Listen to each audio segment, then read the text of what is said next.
Antes de ler o trecho, nós vamos meditar, queria lhe fazer uma pergunta. Você teme ao Senhor? Resposta que talvez seja simples, talvez apenas com sim, eu temo a Deus. Mas o que significa temor a Deus? O Salmo 25 é um salmo bem interessante, ele foi escrito por Davi, e é um salmo, se você ler, são poucos versículos, são 22 versículos só, você vai notar que ele é carregado de promessas. Cada uma mais gostosa do que a outra. Dá vontade de chegar e dizer assim, não, isso aqui é para mim, isso aqui eu quero, isso aqui eu quero, isso aqui eu quero. É um salmo muito, muito belo.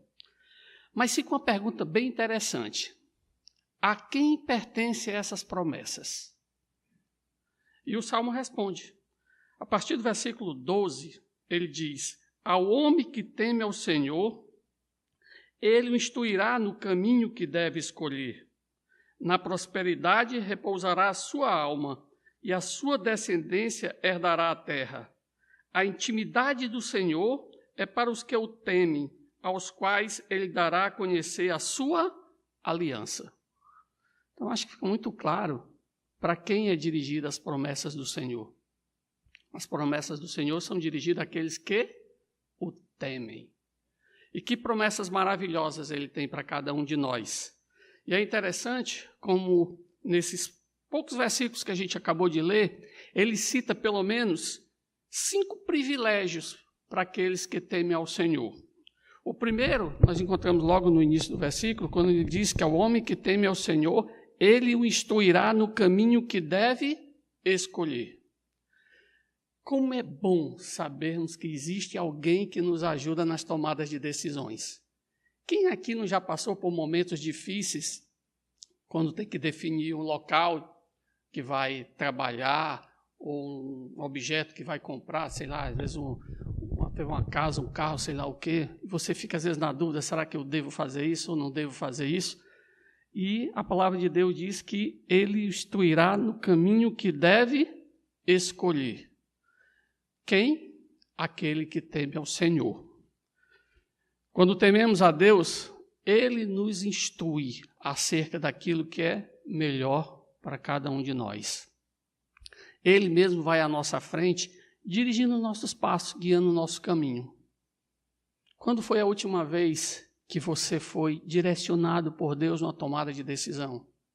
Quando foi a última vez que você chegou em decisões simples, e às vezes a gente acha que Deus só vai agir, realmente se for para me casar, aí Deus é quem tem que escolher a mulher.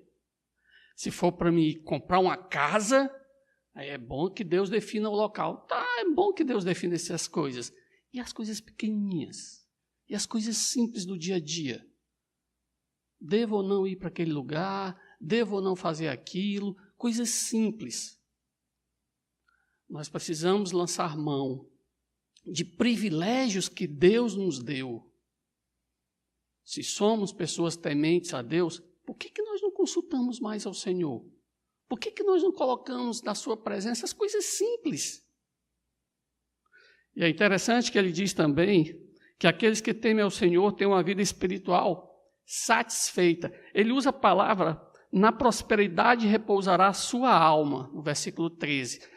Eu não gosto muito dessa palavra prosperidade, porque dá a ideia de, então quer dizer que agora eu sou crente, então eu vou ser rico, eu vou ter uma fortuna, vou ter muito dinheiro. Está aqui, está dizendo prosperidade. Só que a palavra lá, traduzida por prosperidade, tem um significado um pouquinho diferente. Ele tem a ideia lá de ser agradável, ser satisfeito. Então a ideia é que a sua alma está tranquila no Senhor. Ele está tranquilo. Ele não está ansioso. A gente vive uma vida tão cheia de ansiedade, a gente fica aí tão preocupado com tantas coisas. Mas aqueles que temem ao Senhor, repousa a sua alma na satisfação daquilo que Deus lhe dá. Então o senhor está dizendo que se eu quiser um salário um pouquinho maior, eu estou pecando? Não. Está errado, não. A pergunta é, para quê? Você precisa disso? E acaba que a gente começa a lutar por coisas que a gente não precisa. Eu tenho visto cada vez mais as pessoas lutando para ter um corpo sadio. Peraí, pastor, quer dizer que é pecado eu ter um corpo sadio? Não, não é pecado. Mas será que não está um pouquinho exagerado? Às vezes você tem um corpo sadio e uma alma enferma, uma alma doente, porque você tem muito tempo para malhar, mas pouquíssimo tempo para um devocional, para a leitura da Bíblia. Desfrutam dos prazeres do mundo, mas não conhecem o sabor da mesa do Senhor. Sim, o Senhor tem uma mesa maravilhosa posta à nossa frente. Você conhece essa mesa? Você tem se desfrutado das delícias que Deus tem posto na sua mesa? Não, mas o mundo você conhece. Ah, pastor, pode falar aí, a praia mais bonita do Ceará, eu sei qual é. O prato mais gostoso daqui, servido aqui no Ceará, eu sei qual é. Isso não está errado. Mas será que a gente não está se deliciando demais com os prazeres do mundo e esquecendo que a minha alma deve repousar no Senhor? Eu devo descansar no Senhor. Aqueles que temem o Senhor encontram um abrigo seguro nos seus braços. Mas ele diz também que aqueles que temem o Senhor têm uma descendência feliz na terra. Quando ele diz, a sua descendência herdará a terra. Na segunda parte do versículo 13. Os que temem ao Senhor, eles não só são prósperos, como também a sua família é próspera. É, pastor, porque o senhor não conhece os filhos do pastor fulano de tal, são peça rara. Tá? Por que a gente só olha para aquilo que dá errado? Vocês querem uma relação de pessoas que eu conheço, não só filhos de pastores, mas filhos de crentes fiéis a Deus, onde tem famílias consagradas a Deus? Não é porque é impressionante, se sai, você soube que aconteceu aquilo, aí todo mundo joga o holofote numa coisa que aconteceu de errado. Sim, e os que deram certo? E as coisas boas? Por que a gente não joga o holofote? Por que a gente não olha para aquelas famílias que são consagradas a Deus, que têm uma vida totalmente entregue ao Senhor, onde a sua família está na igreja, a sua família desfruta dos prazeres do que o Senhor lhe coloca à disposição, não faltam culto, estão procurando cada vez mais se consagrar a Deus. Por que a gente não olha para esses exemplos? A gente precisa olhar para a palavra de Deus e dizer, a sua descendência herdará a terra. Isso é uma verdade, irmãos. Isso não é uma mentira, não. Isso é uma promessa dada a Deus para quem? Para quem? Para aqueles que temem ao Senhor. Precisamos olhar mais para a nossa vida e verificar que tipo de temor é esse que nós temos. Que é um temor só da boca para fora. Eu temo ao Senhor. Mas às vezes é só da boca para fora. O temor está longe de Deus. Como é que o senhor sabe disso? Olha na vida da pessoa. Olha o que está acontecendo. As promessas do Senhor estão distantes da vida dessas pessoas. Ele continua e diz que aqueles que temem ao Senhor desfrutam da sua intimidade. O que ele diz? A intimidade do Senhor é para os que o temem. Olha que coisa impressionante. Quem é aqui que não gostaria de ser íntimo de alguém? Agora imagina quando esse alguém é o próprio Deus. Você é íntimo de Deus? Como é que está a sua intimidade com Deus? Sabe como é que a gente mede? Eu vou dizer como é que eu faço essa medição para mim. Eu não sabe medir na vida de ninguém, por favor, tá? Mas eu gosto de medir a minha vida. É quando eu abro as Escrituras e começo a ler e o tempo para.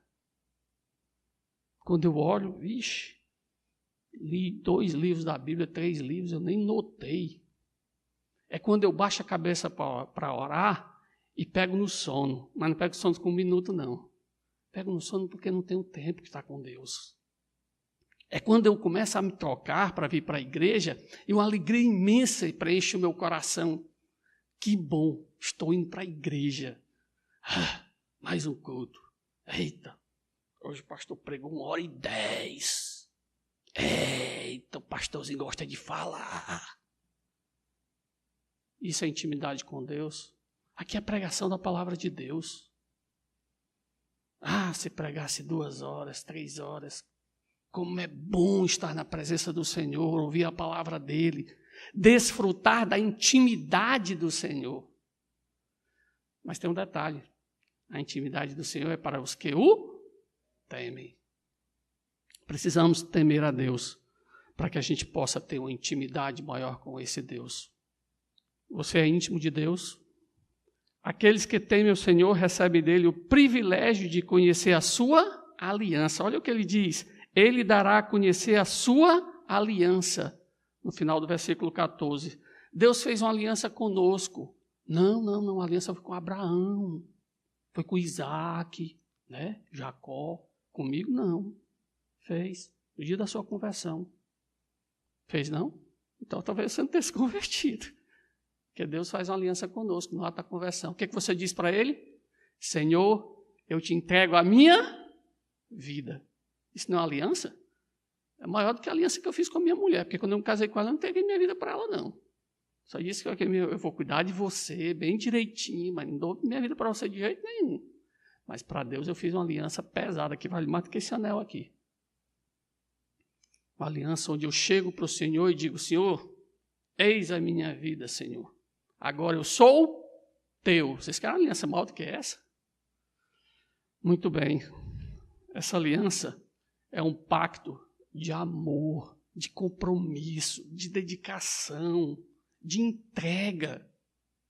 Aquele que teme o Senhor entende tudo isso e desfruta desses valores. Você olha para Deus, olha para o Senhor, olha para a palavra dele com um olhar diferente, com o olhar de alguém sedento por esta palavra, sedento por este Deus, querendo cada vez mais estar na presença dele.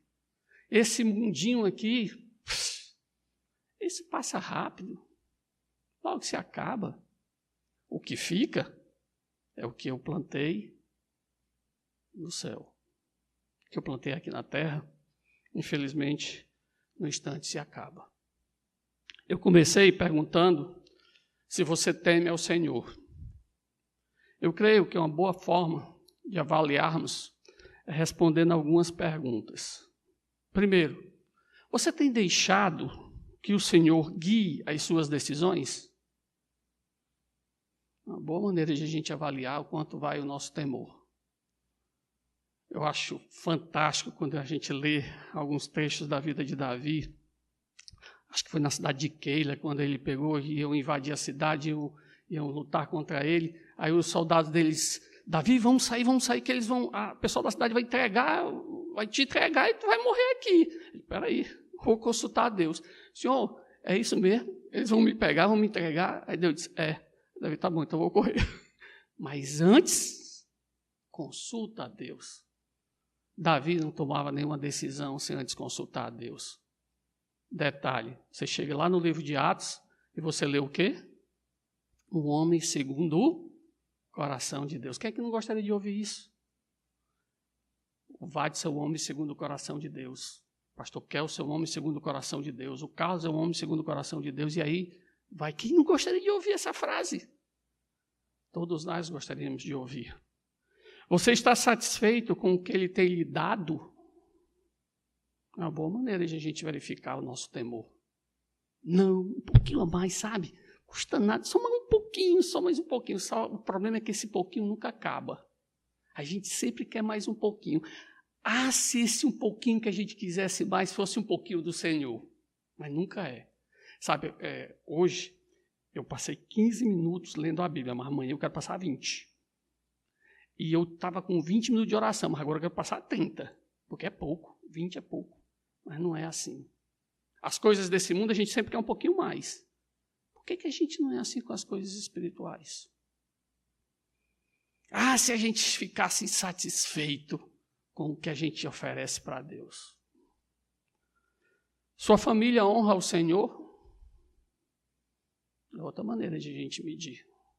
Não, pastor, eu já disse para minha mulher, para os meus filhos, se quiserem ir para a igreja, bem, não tenho nada a ver com isso. Cada um por si. Que é isso? Isso não é família. Não, para minha esposa, ela quem decide se ela vai ou não vai. Devocional em família. Não, é porque isso é muito complicado. Você não tem ideia do que é juntar 3 meninas. Eu sei, eu tenho 3. Ah, pastor, mas é complicado. Vão crescendo. Sim, vão sendo conduzidos nos caminhos do Senhor. Qual o problema? Qual o problema? a gente continuar conduzindo a nossa família no caminho do Senhor. O caminho é esse. Quando não quiser mais, minha mãe sempre dizia, a porta de fora é a sementinha da casa. Fique à vontade, pode ir embora. Mas enquanto estiver debaixo do meu teto, essa casa é honrada ao Senhor, é consagrada ao Senhor. Continuemos, por que não? Como está o seu tempo com Deus? Outra maneira de a gente analisar um pouquinho sobre o nosso temor a Deus. Será que o tempo que eu dou para Deus é o melhor tempo? É aquele tempo, sabe, especial, quando eu me acordo, gás a 100. É aquele do final do dia, que as baterias estão quase zero. Aquelas baterias que às vezes não está mais nem funcionando direito. É aquela hora que eu vou conversar com Deus. Senhor, pois é, Senhor. Senhor, tu sabes como o dia foi pesado hoje, Senhor. Tu sabes, Senhor. É esse o tempo que você oferece para Deus? É o que resta? É o que sobra? Você tem cumprido a aliança que você fez com Ele? Responda essas perguntas e verifique como está o seu temor ao Senhor. Santo Deus, Pai Todo-Poderoso, obrigado por esse breve tempo de estudo da Tua Palavra. Ajuda-nos, Senhor, a Te temer melhor, a entendermos o que significa temer a Ti. Derrama, ó Pai, cada vez mais em nossos corações um desejo intenso de estar na Tua presença, em conversar contigo, em desfrutar desse Deus maravilhoso. Ajuda-nos, ó Pai, a compreendermos as Tuas promessas nas nossas vidas. É o que eu te peço humildemente no nome do Senhor Jesus Cristo. Amém.